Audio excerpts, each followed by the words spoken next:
અંકલેશ્વર જીઆરડીસીમાં ફરી એકવાર ઔદ્યોગિક દુર્ઘટના બની છે। અંકલેશ્વર ઔદ્યોગિક વસાહતમાં આવેલી ડેટોક્સ ઇન્ડિયા કંપનીના પ્રચંડ ધડાકા સાથે બ્લાસ્ટ થતા 4 કામદારના મોત નીપજ્યા હતા, જ્યારે અન્ય 4 કામદારો ઇજાગ્રસ્ત થયા હતા।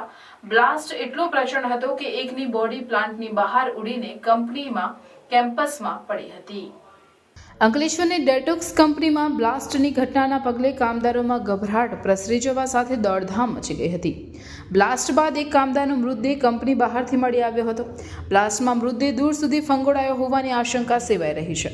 આ દુર્ઘટના બાદ કામદારો દ્વારા વિરોધ પ્રદર્શન કરવામાં આવ્યું હતું। કંપનીના ગેટ પર બેસી કામદારોએ હંગામો મચાવ્યો હતો।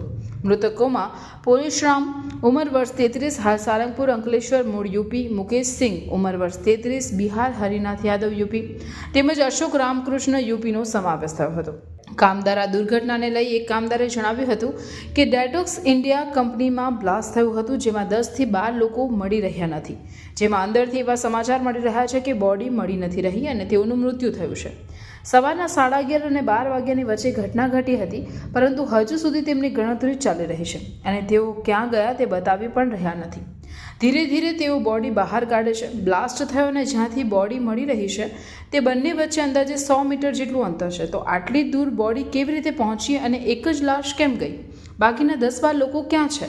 તેઓનો કોઈ જથ્થો પતો નથી। આ કંપની તેઓને છુપાવવાની કોશિશ કરી રહી છે, કોઈ કંઈ જ બતાવી રહ્યું નથી। કામદારે એવો આક્ષેપ પણ લગાવ્યો હતો કે કંપની ધીરે ધીરે 3 થી 4 લોકોની લાશને બાયપાસ કરી રહી છે। જેમના સંબંધી છે તેઓ આવશે અને જેમના સંબંધી નહીં હોય તે શું કરશે? आज डेटॉक्स इंडिया प्राइवेट लिमिटेड में एक्सीडेंट हुआ है, जहां एक रिएक्टर फटा है, जिसके अंदर 10 से 12 बॉडी मिल नहीं रही है और कहाँ है पता नहीं चल रहा है। किसी का हाथ मिल रहा है, किसी के पैर मिल रहा है, किसी का कुछ मिल रहा है। अभी थोड़ी देर पहले न्यूज़ आई कि ये 4 जन हैं, इनका सर्टिफाइड नहीं हो रहा है, जिसमें नाम है एक हरिनाथ यादव, पीयूष पासवान, मुकेश यादव, अशोक ठाकुर और 7 से 8 लोग हैं जिनका पता नहीं है। मैनेजमेंट आके यहाँ पे कुछ बता नहीं रही है, कुछ बोल नहीं रही है। ये एक्सीडेंट 11:30-12 बजे के बीच हुआ है। अभी तक, जो कि 4 बजने आ गया, अभी तक ये लोग कुछ जवाब नहीं दे रही है। इनकी नीयत क्या है हमें कुछ समझ नहीं आ रही है। बॉडी यहाँ से वहाँ, एक बॉडी जंगल में मिली है, कमर के नीचे का पार्ट जंगल में मिला है।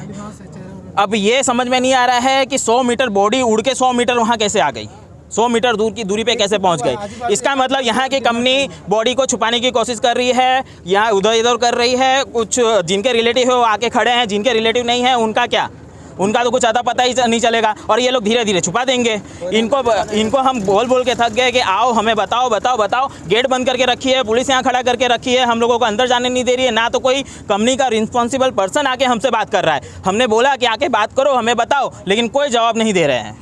કંપની આવી અને કહે છે કે શું થયું, કેટલા લોકો હતા, કેટલાના મોત થયા? પ્રાથમિક માહિતી મળી રહી હતી કે કંપનીના એમી પ્લાન્ટમાં સ્ટીમ પ્રેશર પાઇપ ફાટતા બ્લાસ્ટ થયો હોવાનું અનુમાન લગાવાયું છે।